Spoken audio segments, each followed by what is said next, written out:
Fever superstar Caitlin Clark attends Indiana Sparks game despite not playing. The superstar point guard is nursing a groin injury as her team dropped below .500 against a struggling Los Angeles team. Indiana Fever superstar Caitlin Clark was in attendance for her team's 85-75 loss against the Los Angeles Sparks despite not playing. The Fever point guard is currently nursing a groin injury that she picked up against the Seattle Storm and is currently listed as day-to-day.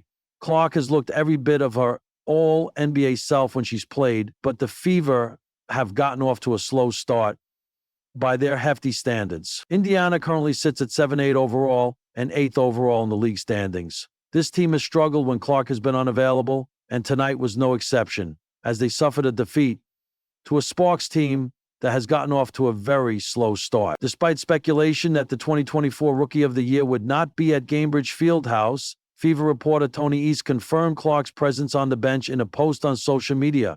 Been asked a few times, yes, Caitlin Clark is here for Fever Sparks, standing and laughing with assistant coach Brianne January just before tip-off. Kelsey Mitchell led the way with 20 points as Indiana had 5 players in double figures. Unfortunately, the Fever couldn't get consistent stops on a Kelsey Plum-led Sparks offense. The 3-time All-Star controlled the game with 21 points and 6 assists, while Los Angeles forward Azura Stevens put up a game-high 23 points on 9/12 shooting from the field.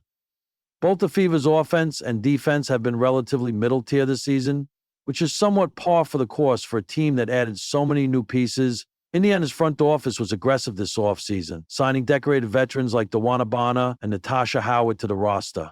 The Fever also brought on successful role players like Sophie Cunningham and Sydney Colson to fill out a roster that, on paper, looks like a title contender. And this group has shown those flashes before, particularly in the 1-2-88 victory over the defending champion New York Liberty. Clark has missed 6 games so far, which is part of the reason for the slow start, but right now the Fever are going through some growing pains. Fortunately,